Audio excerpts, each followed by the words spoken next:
Então já vamos direto para a palavra, tá bom? Abra a sua Bíblia em Mateus capítulo 10. E nós vamos ler versículos 1 a 7 só. Mateus 10, 1 a 7. Vou ler. Tendo chamado os seus 12 discípulos, presta atenção no que você lê.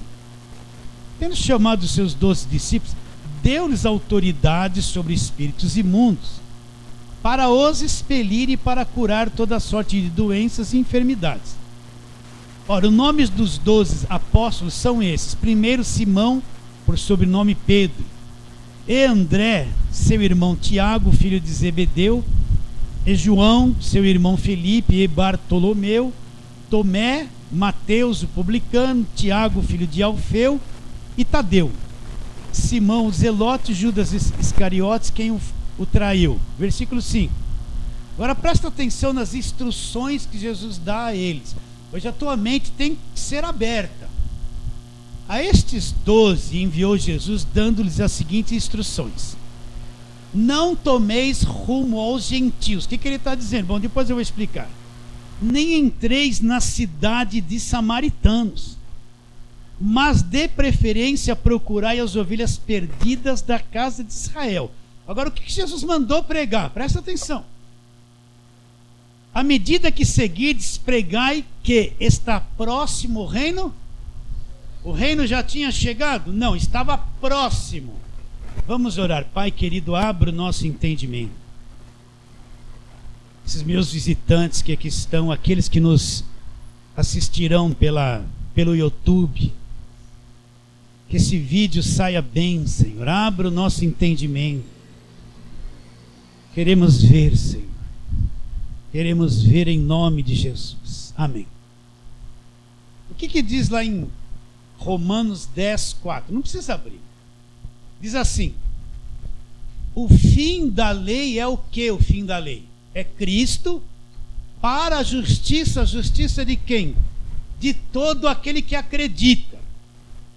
Então, meus irmãos, se eu não entender isso, se eu não entender que o fim da lei é Cristo para a justiça daquele que crê em quê? No Senhor Jesus Cristo. Se eu não entender que eu estou numa nova aliança, depois que Cristo morreu na cruz, Ele cumpriu a velha aliança, tudo que dizia a respeito dele no Velho Testamento se cumpriu. Ele foi o último sacrifício da lei. Eu repito muito isso para ficar na tua mente.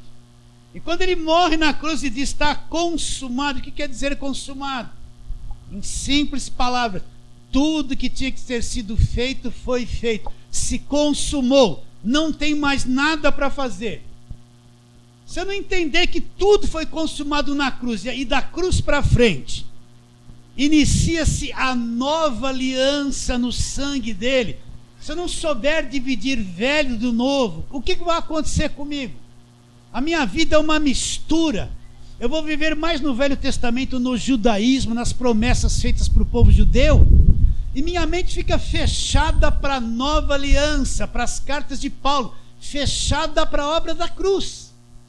E isso cria um véu no meu espírito, e eu não consigo entender o que Paulo disse em Romanos 1, 16, 17. Não me envergonho do Evangelho. Por quê? Porque o Evangelho é o poder de Deus. Poder de Deus para quê? Para a salvação de todo aquele que acredita. A igreja existia no Velho Testamento? Não. Quem que existia no Velho Testamento? O povo judeu. A história do povo judeu, tudo do povo judeu. A igreja veio existir na nova aliança, quando Cristo, em Mateus capítulo 16, fala sobre esta pedra que é Cristo. Eu vou edificar a minha igreja e as portas do inferno não prevalecerão contra ela. Então a igreja surge na nova aliança. A igreja, Velho Testamento, é a história do povo gentil. Aliás, a história do povo judeu. As promessas feitas na velha aliança, tudo se refere ao povo judeu. Mas depois da cruz, o que João diz? Através de Cristo veio o quê? A graça e a verdade vieram por meio de Cristo. A lei foi dada por intermédio de Moisés. Mas a graça e a verdade vieram por meio de quem? De Jesus Cristo. Então, se eu não entender essa mudança, se eu não entender que eu estou numa nova aliança, Jesus não disse, este cálice é o cálice do Novo Testamento, da nova aliança. Se eu não entender que tudo mudou, que muitas coisas da velha aliança se cumpriu e acabou, o que acontece comigo? Eu tenho uma cabeça misturada, confusa. Ainda na minha cabeça a muralha de Jericó está em pé, eu preciso fazer campanha para derrubar. Ainda tem Golias na minha vida, né? Aí eu vou lá no altar, pegar uma pedra ungida, deixar lá R$1.000, para atacar no gigante da imaginação, porque não existe mais. Ainda eu estou vendo muralha, a minha cabeça está naquela guerra do Velho Testamento que não para nunca. Aí eu estou fazendo os jejuns do Velho Testamento, aí eu estou fazendo a campanha de Gideão, ainda eu estou falando da prosperidade de José, e eu não passo pela cruz e não entendo que depois da cruz tudo mudou. Nós estamos numa nova aliança. E Cristo veio cumprir tudo o que se referia a Ele no Velho Testamento. Mas, pastor, o que tem a ver com esse texto? Olha, vamos trabalhar na palavra agora, para você entender. Jesus chama os 12 discípulos, dá instruções a eles, está o nome dos 12 aqui. Agora, olha a partir do versículo 5, como Jesus está cumprindo a lei. Presta atenção. A esses 12 enviei Jesus dando as seguintes instruções: não tomeis rumo aos gentios. Olha ele cumprindo a lei. Então quer dizer, Jesus está dizendo, olha, não fale nada para os gentios. Quem são os gentios? São os demais povos que não são judeus. Então Jesus está dizendo, para esses você não fale nada do evangelho para eles. Qual outros que aparecem aqui? Olha o que ele diz: nem entreis em cidade de samaritano. Quem era o samaritano? O samaritano era os judeus, se casou com outros povos e ficou uma raça mesclada. Não era um povo de sangue puro judeu, era um povo misturado. Então Jesus falou, nem entre na cidade dos samaritanos, porque os samaritanos perderam o sangue puro de judeu. Eram judeus que se casaram com outros povos e ficou um povo mesclado. Mas eles tinham que pregar o evangelho para quem? Olha lá, olha o que ele diz: mas de preferência procurai as ovelhas perdidas da casa de Israel. Então Jesus proíbe eles de falar aos gentios, que somos nós, e manda procurar só as ovelhas perdidas da casa de Israel. Mas Jesus não veio para salvar todo mundo, veio ou não veio? Mas por que ele manda, olha, não fala nada com os gentios? Por que ele encobre isso que ele manda os discípulos pregar para os gentios e manda só procurar as ovelhas perdidas da casa de Israel? Porque ele é judeu, ele está cumprindo a lei. Ele está cumprindo a lei. Ele veio para o que era seus. Quem eram os seus? Os judeus. Os discípulos não eram para pregar aos gentios. Mas depois da cruz, o que acontece? Isso aqui está antes da cruz. Depois da cruz, o que acontece? Deus chama o apóstolo Paulo. E vamos ver aqui algumas coisas. Vamos lá. Atos capítulo 9 é a conversão de Paulo. Atos 9.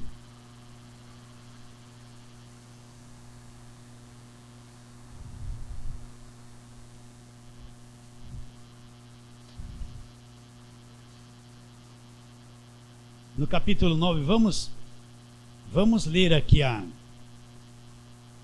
vamos ler a conversão de Paulo. Nunca é muito. Versículo 1 do capítulo 9 de Atos. Saulo, que é Paulo, aspirando ainda ameaças e morte contra os discípulos do Senhor, dirigiu-se ao sumo sacerdote e lhe pediu cartas para as sinagogas de Damasco, a fim de que, caso achasse alguns que eram do caminho, assim homens como mulheres, os levasse presos a Jerusalém. Seguindo ele estrada fora, aproximar-se de Damasco, subitamente uma luz do céu brilhou ao seu redor. E caindo por terra, ouviu uma voz que dizia: Saulo, Saulo, por que me persegues? Ele perguntou: quem és tu, Senhor? E a resposta foi: eu sou Jesus a quem tu persegues. Mas levanta-te e entra na cidade, onde te dirão o que te convém fazer. Os seus companheiros de viagem pararam emudecidos, ouvindo a voz, não vendo contudo ninguém. Então se levantou Saulo da terra e, abrindo os olhos, nada podia ver. E guiando pela mão, levaram-no para Damasco. Olha lá, olha o judeuzão já jejuando. Olha ele aqui, ó. Versículo 9. Esteve 3 dias sem ver, durante os quais nada comeu e nada bebeu. Então, Jesus se revela ao apóstolo Paulo. Depois, do versículo 10 em diante, Deus fala com Ananias, Jesus fala com Ananias. Versículo 15 agora, mas o Senhor lhe disse, vai. Ananias não queria ir, mas o Senhor disse para Ananias, vai, porque este é para mim um instrumento escolhido para levar meu nome perante os gentios e reis, bem como perante os filhos de Israel. Pois eu mostrarei quanto lhe importa sofrer pelo meu nome. Qual era o ministério de Paulo? Antes da cruz, Jesus manda, não pregue aos gentios. Vai procurar as ovelhas perdidas da casa de Israel. Mas depois da cruz, na conversão de Paulo, para onde Paulo vai ser enviado? Aos gentios. Por quê? Porque passou pela cruz. A nova aliança está em vigor e essa graça de Deus vai alcançar todas as nações. Aquela bênção lá no começo que Deus disse para Abraão, em ti serão abençoados todos os povos da terra. Como Deus abençoaria todos os povos da terra que prometeu a Abraão, através do descendente que está em Gálatas, que é Cristo, e através de Cristo todos os povos seriam abençoados. Então agora, Jesus está mandando Paulo pregar o evangelho a quem? Aos gentios. Por que ele não mandou ali em Mateus 10? Porque Jesus está cumprindo o quê? A lei. Outro versículo, Romanos 11. Volta um pouquinho, você vai encontrar. Aliás, vai um pouquinho para frente, Romanos 11. Vamos ver o que Paulo fala a respeito de si mesmo. No versículo de número 13. Dirijo-me a vós outros que sois gentios. Aqui ele está se dirigindo aos que são gentios.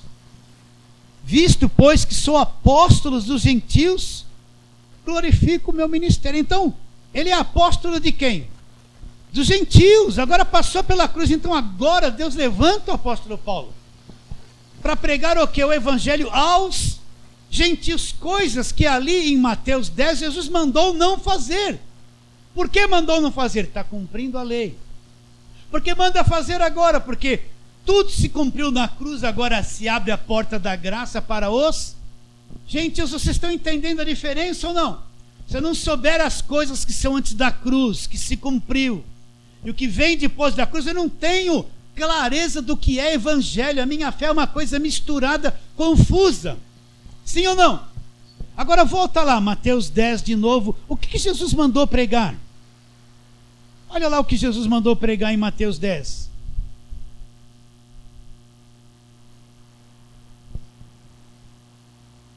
Versículo 6. Mas dê preferência a procurar as ovelhas perdidas da casa de Israel. Olha o versículo 7. Mas à medida que seguirdes, pregai o quê? O que Jesus mandou eles pregarem? Que está próximo o reino dos céus. Então o reino dos céus não havia chegado ainda. Era uma coisa que estava próxima. Essa foi a palavra que Jesus mandou pregar para as ovelhas perdidas da casa de Israel.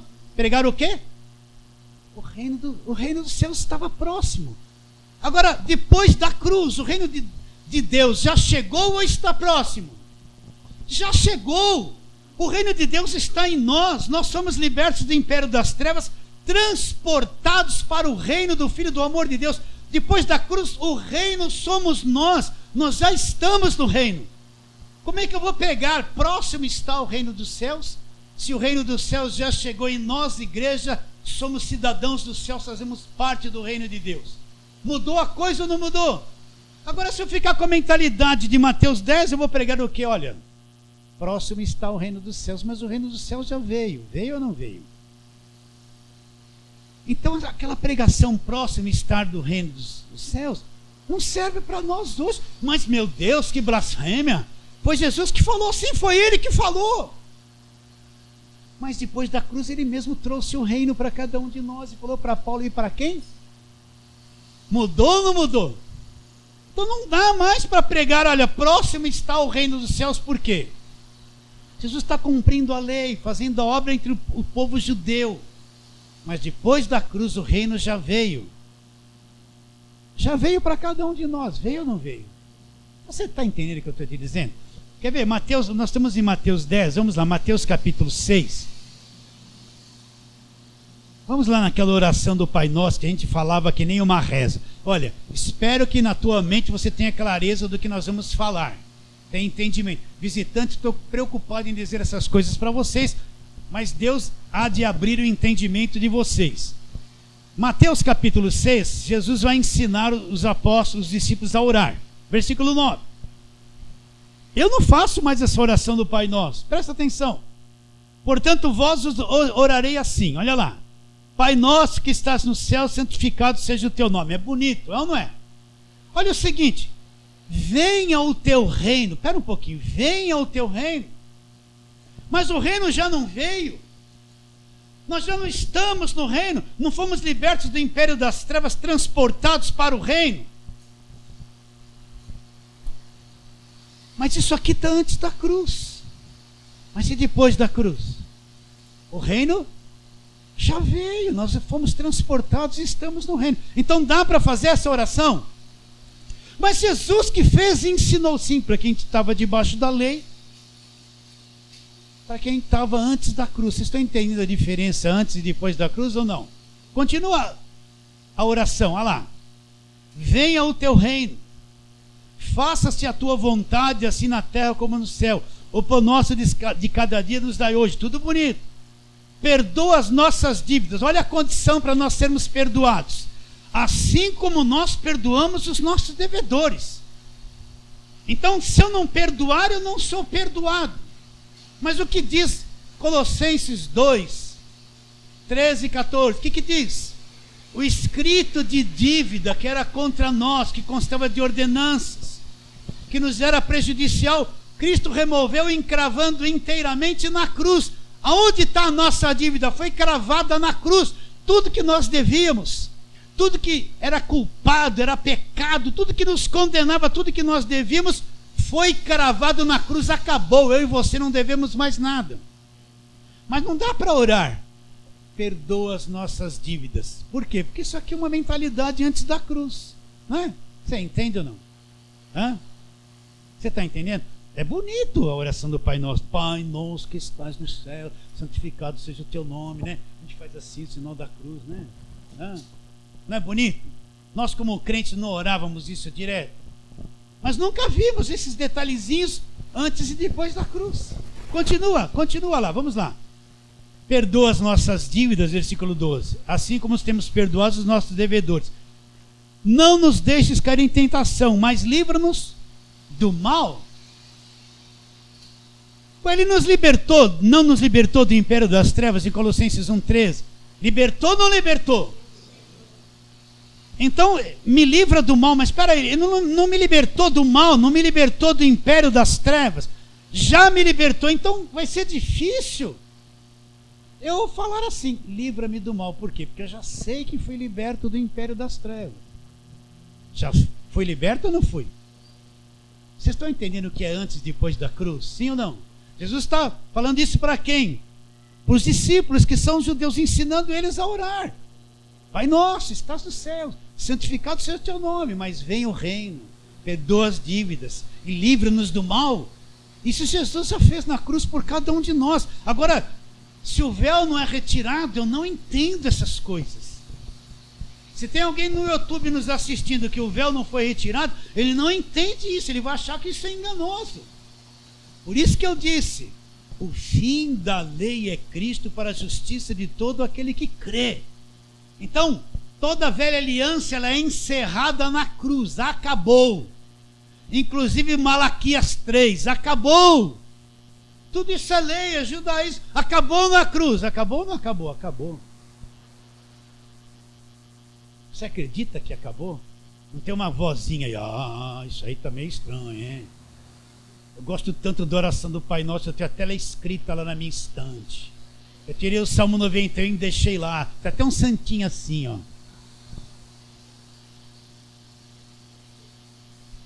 Você entendeu isso? Entendeu ou não entendeu? Colossenses capítulo 1, vamos lá. O que eu mais leio aqui é esse. Colossenses 1, versículo 13. Você tem que estar firmado nesse versículo, porque isso, se eu procurar essa conversa antes da cruz, se eu procurar em Mateus, Marcos, Lucas e João, essa conversa aqui, ele nos libertou do império das trevas, não está escrito. Se eu procurar no Velho Testamento inteiro, ele me libertou do império das trevas, não está escrito. Se eu procurar em Atos também, não está escrito. Mas quando eu chego lá na frente e olho para Colossenses, a revelação que veio se abrindo pouco a pouco, lá está escrito. Está escrito o quê? Colossenses 1,13. Ele já fez isso. Ele nos libertou do império das trevas, nos transportou para o reino do Filho do seu amor. Não, para aí. Ele já fez isso. E por que você vê um monte de gente na igreja pondo a mão na cabeça, fazendo assim, sai, sui. Oração forte, é agora, sui. Né? Eu vou brincar de novo. O que está na primeira fileira está bem, mas ele vai falando assim para trás, sui. Vai saindo dele, pegando no outro. O último que está lá está em perigo, porque vai pegar tudo nele. É que nem dominó, vai batendo um no outro, para no último. Por isso, quando você vai no culto da libertação, você segue a primeira cadeira. Que aí só do pastor te pega, o resto manda tudo para trás. Porque é que todo final de culto, isso que eu vou falar sempre assim. Você já sabe aqui na igreja, mas a turma de outubro precisa ouvir isso. Porque todo final de culto vem para frente para ser liberto. Você está lá 20 anos indo para ser liberto, não foi ainda. Você passou por 300 orações fortes, mas nenhuma funcionou. Tem mais uma oração forte. Sabe por quê? Ele já nos libertou do império das trevas. Todo crente verdadeiro, salvo, é um crente liberto do império inteiro das trevas. Já foi. Agora olha o reino aqui, ó. Ele não fez só isso. Olha lá, continua. Versículo 14. Versículo 13. Ele nos libertou do império das trevas, nos transportou para o reino do Filho do seu amor. No qual, neste reino de nós estamos, esse reino já veio. Nós já estamos nele. Nós somos o reino de Deus aqui na terra. Nós somos os embaixadores de Cristo. Nós somos aqueles que temos a palavra da reconciliação, o ministério da reconciliação. Somos nós. O reino já veio. Veio ou não veio?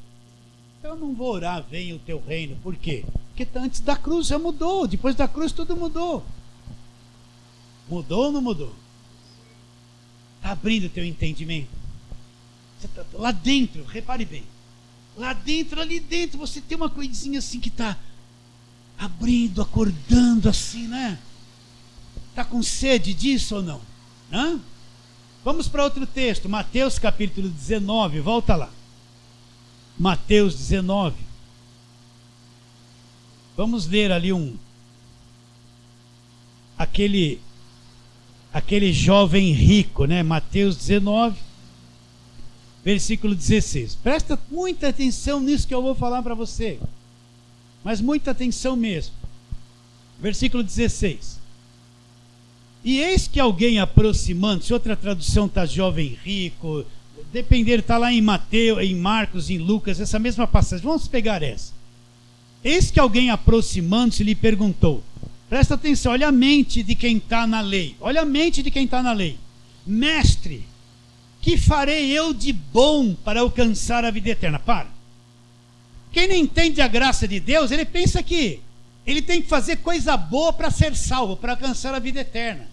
Então é por isso que você vê esse monte de campanha de voto, sacrifício, sobe monte, desce monte, essa parafernália de atividades mortas que não fazem nada pelas pessoas. Porque as pessoas pensam que tem que fazer alguma coisa boa, eles têm que produzir um resultado para serem salvos. Essa é a mentalidade da lei. Ele tem que pôr aquele paletó e gravata. Se ele não pôr o paletó e gravata, está perdido. A irmã não pode cortar o cabelo, porque se cortar a pontinha vai para o inferno. Vocês entendem ou não o que eu estou dizendo? O que eu farei de bom para herdar a vida eterna? Você entendeu que nenhuma obra pode te salvar? Você pode queimar o seu corpo em sacrifício, e isso não te salva, não te dá a vida eterna. Só o que Cristo fez na cruz é que Ele dá a vida eterna? Continua a leitura. Versículo 17. Respondeu-lhe Jesus: por que me perguntas acerca do que é bom? Bom só existe um. Se queres ser perfeito na vida, guarda os mandamentos. Jesus me decepcionou nessa. Eu achei que Jesus ia falar assim: abre lá em Efésios 2:8. Jesus não tinha que falar isso para eles. A graça não veio por Jesus Cristo. Jesus não tinha que pregar: não, você não precisa fazer nada, só acredita em mim que você vai ser salvo. Não era isso que Jesus tinha que falar? Mas Jesus está cumprindo a lei. Para onde Jesus aponta? Ele não falou nada da graça. Jesus não pregou nada da graça para ele. O que Jesus falou? Sabe o que? A lei. Mandou ele para a lei. Por que mandou para a lei, Jesus? Ele está cumprindo a lei. E ele tinha que mandar as pessoas cumprir a lei. Está bem claro isso na sua mente? Olha lá o que Jesus disse. Respondeu-lhe Jesus: por que me perguntas acerca do que é bom? Bom só existe um. Se queres entrar na vida, guarda os mandamentos. E ele perguntou quais? Jesus cita a lei para ele agora. Por que Jesus não pregou pela graça sois salvos? Eu estou aqui, acredito em mim, está tudo resolvido. Por quê? Porque a cruz não havia acontecido ainda. A graça não havia se manifestado. A graça e a verdade vieram por Jesus Cristo. Mas na cruz ali é que tudo vai se abrir. Vocês estão entendendo ou não? Então Jesus pregou o que para ele? Pregou a lei. Porque a lei está em vigor aqui.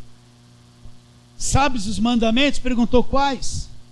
Respondeu Jesus: não matarás, não adulterarás, não furtarás, não dirás falso testemunho, honra teu pai e a tua mãe, ama o teu próximo como a ti mesmo. Jesus não citou a lei para eles? Eu sei que você já entendeu. Mas Jesus tinha que ter prego a graça para eles. Não foi a graça que veio através dele? Então Jesus, cumprindo a lei, pregou o que para eles? Pregou a lei. Vai para a lei, guarda o mandamento e você vai viver. Porque a lei estava em vigor antes da cruz. Mas depois da cruz, o que acontece? Efésios 2:8. Olha arroz com feijão. Só que é arrozinho com feijão, né? As coisinhas simples. Não quero aqui trazer uma pregação, a super pregação. Não, isso aqui é a super pregação. Esse é arroz com feijão. Efésios 2:8, que nós acreditamos que Jesus tinha que ter dito para ele, não disse porque estava cumprindo a lei. O que diz? Olha lá. Porque pela graça sois salvos mediante a fé. Isso não vem de vós, é dom de Deus. Não pode ser. Jesus não falou isso para ele, mandou ele para a lei, mandou. Porque a cruz não havia acontecido. Mas como é que eu sou salvo? Porque eu fiz muita campanha. Porque eu dei 30 envelopes com dinheiro na igreja. Que eu subi no monte para desenterrar o óleo santo de Israel. Eu fui salvo por isso. Porque alguém me trouxe água do Rio Jordão, a unção da água do Rio Jordão, e me salvou porque eu bebi um golinho da Sabesp do Rio Jordão. Porque eu peguei suor de alguém numa toalhinha, eu fui salvo por causa disso. Fui liberto por causa disso. Porque eu peguei uma chavinha da Vitória de plástico, mas tive que dar uma oferta de R$1.000 lá. Eu fui salvo por causa disso. Você fica aborrecido que fala assim? Mas precisa falar. Pela graça sois salvos, mediante a fé. Aí, então, eu que tive fé, a minha fé. Não, nem isso. Não, isso não vem de vós. Pastor, aquela fé que eu tive não foi eu que produzi com a minha santidade. Não, nem isso. Isso não vem de vós, é um dom de Deus. Se um dia você creu em Cristo, é um dom de Deus. Deus operou essa fé no teu coração pela graça, e você creu porque Deus agiu no teu coração. Isso é a graça de Deus. Pela graça sois salvos mediante a fé. Isto não vem de vós, é um dom de Deus. Continua a leitura. Não de obras, para que ninguém se glorie. Então, Jesus me frustrou, porque Jesus tinha que ter falado isso para aquele jovem rico. Mas como ele está cumprindo a lei, não podia falar. Mas depois da cruz vem a revelação. Pela graça, sois salvos. O que é ser salvo? Um dia, pastor, quando eu morrer aqui nessa vida, o diabo vai me pegar, vai me retalhar. Por isso que eu tenho que ficar enfiado na igreja segunda, terça, quarta, quinta. E quando chega o domingo, manhã, tarde e noite. Eu tenho que morar na igreja, porque só lá eu estou protegido do demônio. Você é salvo, sou, mas eu tenho que viver assim. que é ser salvo? Eu creio em Cristo. Ele me arranca do império das trevas, me transporta, me liberta de todo cativeiro, me põe a salvo no seu reino. E eu nunca mais vou sair daí. Nunca mais demônio, macumba, feitiçaria, inveja. Acabou essas coisas da minha vida. Agora a pessoa precisa pregar, as pessoas precisam ouvir e crer para viver essa verdade. Porque a maior parte dos crentes tem medo do diabo, medo disso, medo daquilo, medo de macumba. É um supersticioso de primeira. Fala que é crente, mas não crê em nada do que Cristo fez. Sabe por quê? Porque não ouviu essas coisas. Ele só ouviu cuidado com o demônio. Olha o demônio, olha a macumba, olha o olho gordo, olha a inveja, olha a feitiçaria, olha o mal olhado, a tua vizinha macumbeira. Fizeram isso na cabeça deles, gente. Não pregaram o evangelho para eles.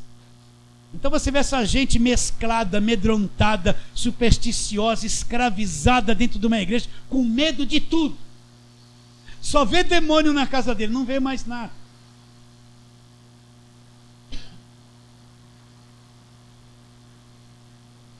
Você creu em Jesus Cristo pela graça, Ele te arrancou do cativeiro. Olha, presta atenção. Tem alguma coisinha errada com a tua cabeça em entender isso, você tem que se posicionar e resistir. Porque esse evangelho que está sendo pregado aí pela televisão é o evangelho que te mantém escravo. Não prega essas coisas para você. Então a gente vem com uma mentalidade de escravo para ouvir a graça de Deus, e a nossa cabeça se opõe a um monte de coisa que é verdade, mas tu chora mentira aqui. Então se você entender que você já foi liberto do império das trevas, e resistir a essas coisas que querem te enganar, você vai perceber que Jesus é tão poderoso e te libertou. A tua vida muda da noite para o dia pela fé. Acabou o problema. Então Jesus me libertou, me pôs no reino. Por fim, quando eu deixar esse corpo, a vida eterna já está aqui dentro de mim. Eu vou herdar a vida eterna. Já está em mim agora. Cristo é a nossa vida. Ele habita em nós. Sim ou não? Mas Jesus não pregou isso para eles, para aquele jovem rico.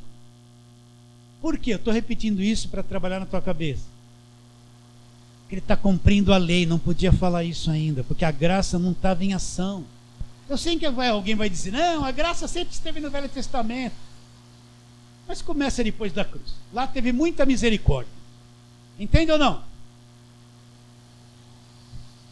Vamos um pouquinho mais para frente. Mateus capítulo 17, volta lá. Mateus capítulo 17.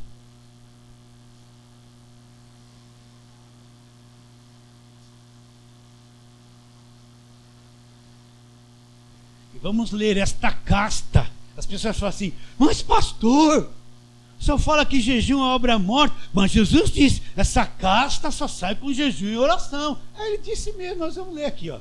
Vamos lá, Mateus 17, fala assim para brincar. Vamos ler desde o 14 para você entender. E quando chegaram para junto da multidão, aproximou-se dele um homem que se ajoelhou e disse, Senhor, compadece-te do meu filho, porque é lunático e sofre muito. Pois muitas vezes cai no fogo, outras na água. Apresentei aos teus discípulos, mas eles não puderam curá-lo. Jesus exclamou, ó geração incrédula e perversa, até quando estarei convosco, até quando vos sofrerei? Trazei-me aqui o menino. E Jesus repreendeu o demônio, e esse saiu do menino, e desde aquela hora o menino ficou curado. Isso aqui não precisou passar por um processo de libertação.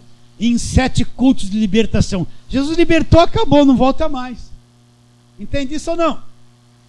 Então os discípulos, aproximando-se de Jesus, perguntaram em particular, por que motivo não pudemos nós expulsá-lo? Esse foi o motivo. E eles respondeu, por causa da pequenez da vossa fé. Vocês não acreditaram que podia. Vocês não acreditaram que podia. Aí ele fala, se vocês tiverem fé como um grão de mostarda, direis a este monte, passa daqui a colar, e ele passará e nada vos será impossível. Porque Jesus compara a fé a um pequeno grão de mostarda. Grão de mostarda é uma das menores sementinhas. Se você foi criança de escola dominical, aprendeu isso. Mas quando ela é plantada, se torna uma árvore, uma grande hortaliça, Jesus Cristo disse. E as aves do céu vêm aninhar-se nos seus ramos. A semente da mostarda é uma coisa tão pequena e insignificante, mas naquela coisinha pequena existe um potencial de multiplicação de vida tão gigantesco que aquilo, quando plantado, se torna uma árvore. Ninguém diria que uma coisinha daquela se torna uma árvore com ramos. Jesus Cristo disse que as aves do céu vêm aninhar-se ali. Isso é a fé. Por isso que eles não expulsaram o demônio. Agora vem a doutrina, né? O que está escrito ali? Versículo 21. Mas esta casta não se expele senão por jejum e oração. Você viu que na tua Bíblia tem 2 colchetes aí? 2 coisinhas assim, no começo e no fim dessa frase? Tem ou não tem? Por que existe isso? Sabe por que existe isso? Porque em muitos manuscritos antigos não tinha essa frase. Esta casta só sai por jejum e oração. E outros apareceram com essa frase. Esta casta não sai por jejum e oração. Agora eu faço uma pergunta para você. Jesus está antes ou depois da cruz? Está antes da cruz. Para quem que ele está falando isso aqui? Está falando para os judeus, para aquele povo que está debaixo da lei, que não conhece nada da obra da cruz, que não vive depois da cruz. Ele está antes da cruz. Onde se praticava-se muito jejum, oração, aquelas coisas todas. Mas e depois da cruz? Então as pessoas ficam com paranoia com isso daqui, ó. Olha, então quer dizer que esse demônio, nem que eu fale o nome de Jesus, ele não vai sair, porque se não tiver em jejum, ele não vai sair. É isso que... Quantas igrejas pentecostais que fizeram doutrina em cima disso? Grande campanha de jejum, disso, jejum daquilo, vai expulsar essa casta que não sai, né? E foi infundido isso na cabeça das pessoas. Mas não é verdadeiro, isso foi antes da cruz. Foi ou não foi? Vamos falar um pouquinho de jejum? Eu estou correndo aqui, mas tudo vai dar tempo, graças a Deus. Vamos ali, marca aí Mateus, nós vamos voltar aqui. Mas vai ali para Lucas 18. Lucas 18, olha de onde vem o jejum aqui. O jejum é muito praticado no Velho Testamento. Você vai ver vários episódios do Velho Testamento que aquele povo jejuava, fazia todas essas práticas. Mas aqui no capítulo 18, vamos encontrar um fariseu aqui, versículo 9. Lucas 18, 9. Propôs também esta parábola a alguns que confiavam em si mesmos, por se considerarem justos, e desprezavam outros. 2 homens subiram ao templo com o propósito de orar, um fariseu e outro publicano.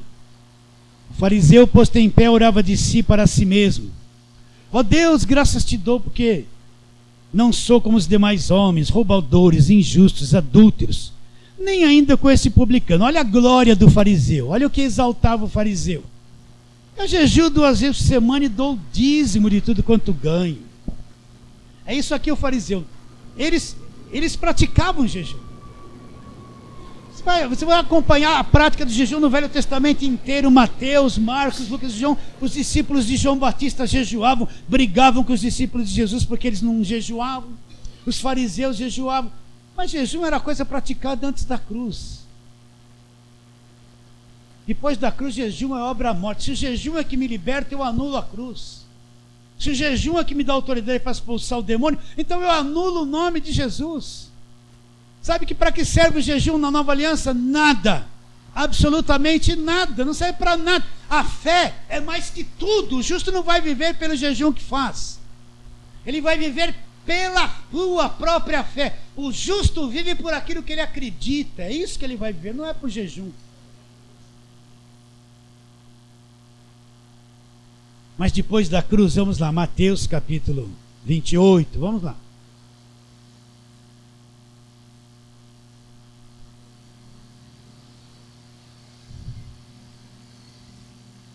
Mateus 28. 28, Jesus ressuscitou, apareceu aos discípulos. E aqui ele está comissionando os discípulos. Presta atenção que isso aqui é verdade. Jesus aproximando-se falou-lhes dizendo, versículo 18. Presta atenção, olha, isso está aqui na nossa cara há décadas e há milhares de anos. Jesus aproximando-se falou-lhes dizendo: toda autoridade me foi dada onde? No céu e na terra. Peraí, não estou entendendo. Não estou entendendo. Porque eu ouço a pregação de um diabo forte que põe a mão no crente. Se o crente não pegar envelope, o diabo pega ele e vai de braço dado no fundo da igreja já para a casa dele. Se o crente for fazer oração para alguém, vem uma retaliação na vida dele. Se eu não peguei os envelopes, aí o demônio é entrevistado. O que você está fazendo? Eu estou na vida deles. Quem não pegar envelope, vou acabar com a vida financeira dele. Veja o demônio a favor da igreja. Você não vê isso? Não acontece isso, demônio. Toda entrevista de demônio, ele só responde o que o pastor quer. Quem não pegou o envelope aí, demônio, o que você vai fazer com eles? Vou acabar com a vida deles. Mas esse demônio aí está meio a favor do pastor, gente. Não está, não? Ah, está a favor do pastor. Aí todo mundo que não pegou, fica tudo assim pegando envelope, né? O que você vai fazer com quem dá envelope vazio? Vou acabar com a vida deles. Os coitadinhos acreditam, e como acreditam? Dão o almoço deles lá naquele envelope. Dão ou não dão? Dão. Agora olha o que está escrito aqui. Toda autoridade me foi dada onde? Então quer dizer que depois da ressurreição dele, toda autoridade foi dada nos céus. Presta atenção. E também aqui na terra. Então quem tem autoridade máxima aqui na terra? É o diabo. Coitado do diabo, é um fracassado. Você tem medo do diabo? Você não tem a fé verdadeira do evangelho. Pastor, não fala isso, me dá até uns arrepios, pastor. Olha, você é supersticioso. Deu arrepio aí? Está supersticioso, tem medo. Está que nem quando eu era criança, falava do diabo aí. Ainda está com aquela mentalidade. Toda autoridade foi dada a Jesus nos céus e na terra. Foi dada ou não foi? Foi dado ou não foi? Então quer dizer que toda a obra das trevas está debaixo da mão dele? Está debaixo da mão dele. Está com medo de quê? Hã? Passou lá, viu uma vela acesa, a cabeça de um bode lá. Ai, não vou nem passar nessa encruzilhada. Ó, superstição, pode passar. Passa ali porque você é filho de Deus, não está com medo de nada. Cheio do Espírito Santo. Se tiver demônio, se dobra porque você está passando. Você acredita nisso? Acredita mesmo? Você só está falando do amém aqui dentro. Ai meu Deus, estou até com arrepio nas costelas aqui. Hã? Você está entendendo o falso evangelho, evangelho mentiroso? Esse evangelho que está na mídia, que só pede milhões e milhões e milhões e não faz nada por ninguém, mantém o povo com essa cabeça escravizada. Você está enxergando isso ou não? Está aí, ó. Está na mídia. Estou gritando? Não, né? Vou pular algumas coisas aqui. Filipenses capítulo 2, vamos lá. Filipenses capítulo 2.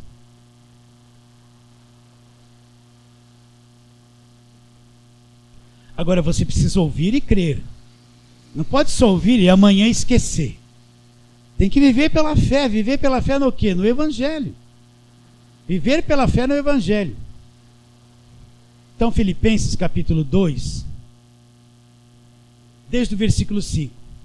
Tem de vós o mesmo sentimento que houve também em Cristo Jesus, pois ele, subsistindo em forma de Deus, não julgou com usurpação o ser igual a Deus.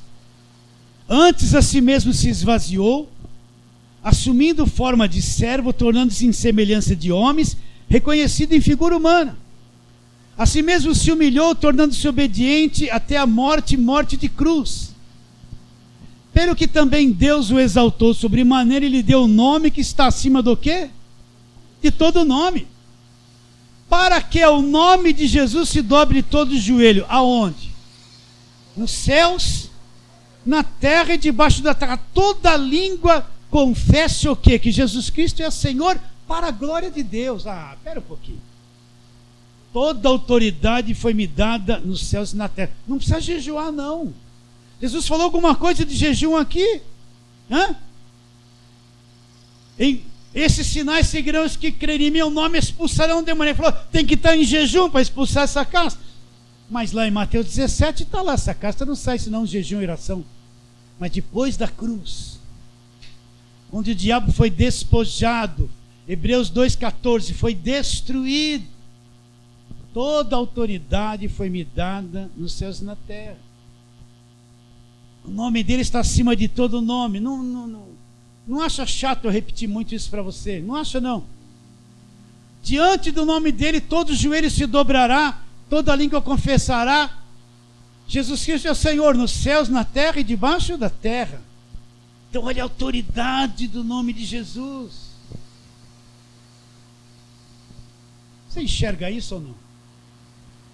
Imagine um crente que crê, fala em nome de Jesus. Isso atravessa as galáxias. Você não vê nada aqui na nossa ótica. Mas no mundo espiritual esse nome é reconhecido e tem que se submeter a ele. Você entende ou não? Você acredita nisso? Então, se você pronunciar em nome de Jesus com fé, mas não, fé apoiada na Escritura, não é fé. Eu senti isso, eu vi aquilo, fulana profetizou, a irmãzinha revelou. Não, isso é tudo lixo, isso não é evangelho, isso é feitiçaria.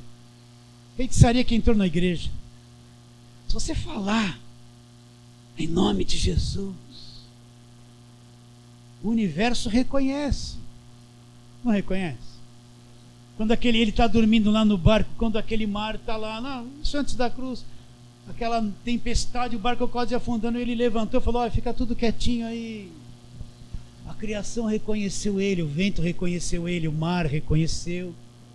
Reconheceu? E que tudo se fez mudança, tudo acalmou ali. Olha, o Criador está mandando a gente ficar calmo. Reconheceu ou não reconheceu? Sim ou não? Você acha que o universo não reconhece? Em nome de Jesus, com fé. Reconhece ou não reconhece? Agora, eu estou sem comer aqui, eu estou 3 dias sem comer, com uma fome atravessada, estou vendo estrela, mas eu estou poderoso. Agora eu vou expulsar essa casta. O diabo olha e fala assim: coitado, esse é um coitado. Quando ele pôr o primeiro pedaço de pão na boca, ele já vai se achar fraco, acabou todo o poder do jejum, porque ele comeu. Aí ele vai depender de outro. Ele vai ficar uma vida toda jejuando, se matando e não vai dar em nada. O diabo ri dele. Ri ou não ri? Não acredita no nome de Jesus, não acredita que depois da cruz toda a autoridade foi dada no céu e na terra. Toda a autoridade foi dada no céu e na terra. Meus irmãos, se eu não entender isso, você está entendendo isso que eu estou te dizendo, esse arroz com feijão? Eu sou pregador de arroz com feijão. Não espere que eu vou pregar uma grande mensagem impactante. Não. Aqui é só arroz com feijão. Só isso aí. É falar da cruz. Nada de Jesus Cristo. Nada mais que isso. E da graça de Deus. Nada mais que isso. Mas você acredita nisso que eu estou te dizendo? Já fez essa divisão dentro de você?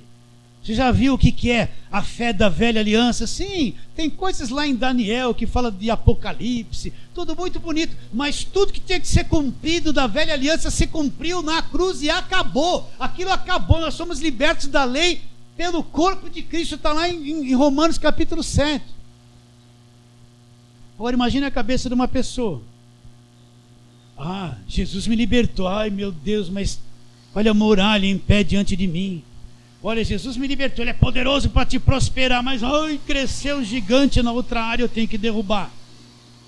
Cuidado, irmãos, vigia nisso, vigia naquilo, toma cuidado. Olha, não faz aqui, não vai ali, não dá risada. Dorme com paletó e gravata, porque se vai perder a santidade, irmão.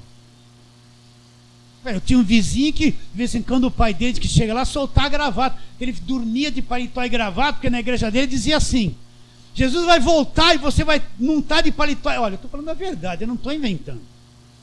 Você vai ficar, ele dormia paletó e gravata. O pai dele, de vez em quando, ela soltava, porque ele estava lá roxo, suando. Imagine um calorão desse, paletó e gravata. Mas tem igreja que ser santa é paletó e gravata. Essa é santa. Parece tudo aquele monte de gente com aquela aparelho, irmão, paz de Deus. Não fala assim, pastor, só entrega. Né? Graça e paz, tudo engravatado. Por dentro a víbora está lá, esse irmão está de olho na mulher do outro ali. Ó. A mulher do outro foi com aquela calça bem justinha, está andando na frente dele. Pastor, você fala isso. Aí ele bate os olhos lá, capaz de fazer assim, esqueceu. Mas o paletó e gravata não resolveu o problema do coração. É a falsa santidade. É a santidade da mentira. Paletó e gravata. É a santidade da mentira. Entende isso ou não? Só mais um pouquinho. Tem que correr tanto, não. Hoje é um dia cheio, mas vamos lá. Vocês vão ficar aí até o fim e pronto. Quero nem saber. Senão não vai tomar café. Quem tiver com pressa não vai tomar café. Mateus capítulo 9, vamos lá.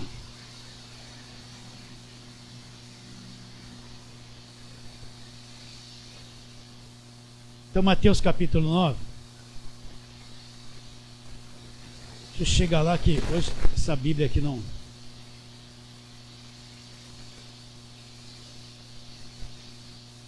Vamos ler versículo 14, olha lá. Mateus 9,14. Vieram depois os discípulos de João Batista, e lhe perguntaram: por que jejuamos nós e os fariseus muitas vezes lá entre conchetes, e teus discípulos não jejuam? Olha a briga. Os discípulos de João de Batista olhavam para os discípulos de Jesus: nós estamos aqui jejuando, os fariseus estão jejuando, essa turma não jejua. O que o Pentei ia falar? Tudo fraco. É tudo gente fria, não faz jejum. Nós somos poderosos, vamos brigar com ele. Essa turma não jejua, não sobe no monte, não faz assim nos dias de hoje. Mesma coisinha, os discípulos brigando com o outro. Um jejua, o outro não jejua. Respondeu-lhe Jesus: pode acaso estar tristes os convidados para o casamento enquanto o noivo está com eles? Dias contudo virão que lhe será tirado o noivo, e esses dias hão de jejuar. Agora vem a explicação. Ninguém põe remendo de pano novo em veste velha, porque o remendo tira a parte da veste e fica maior a rotura. Ninguém põe vinho novo em odres velhos, pelo contrário, rompe-se os odres, derrama-se o vinho, e os odres se perdem, mas põe vinho novo em odres novos e ambos se conservam. O que ele está dizendo? Vamos supor que você tem aquela calça jeans bem velhinha, surradinha. Aí você vai um dia abaixar, faz um rasgo aqui. Aí você vai lá no Restaura Jeans, ali na Guapira. Eles têm que me pagar a comissão. Ele pega um jeans zeradinho, forte, põe ali, costura em volta, e você vai abaixar de novo, rasga tudo do lado e fica maior o rasgo. Por quê? Porque o jeans forte, costurado ali, ele é mais forte do que a parte já mais velha, desgastada. E vai rasgar mais ainda. E o que ele fala do vinho novo em odres velhos? Não é de você pegar vinho novo e pegar odres já usados e pôr ali para envelhecer. O vinho bom é o vinho envelhecido. Alguns demoram anos para envelhecer. O que vai acontecer se você pôr o vinho num odre velho? Ele vai se romper, não vai aguentar o tempo da maturação. Vai se perder. O que ele está dizendo? Presta atenção. Coisas velhas não se misturam com coisas novas. Vou dar minha interpretação. Velho, não dá para misturar a doutrina do velho com a doutrina do novo. Eu não encontro pela graça sois salvos. Aquele que viver pela lei viverá, ele vai ter que cumprir todos os quesitos da lei. Eu não encontro lá, me libertou do império das trevas. Eu não encontro, sou santuário do Espírito de Deus que habita em mim. Eu não encontro a justificação. Eu não encontro a redenção. Eu não encontro nada da doutrina da nova aliança na velha aliança. O que eu vou encontrar lá na velha aliança?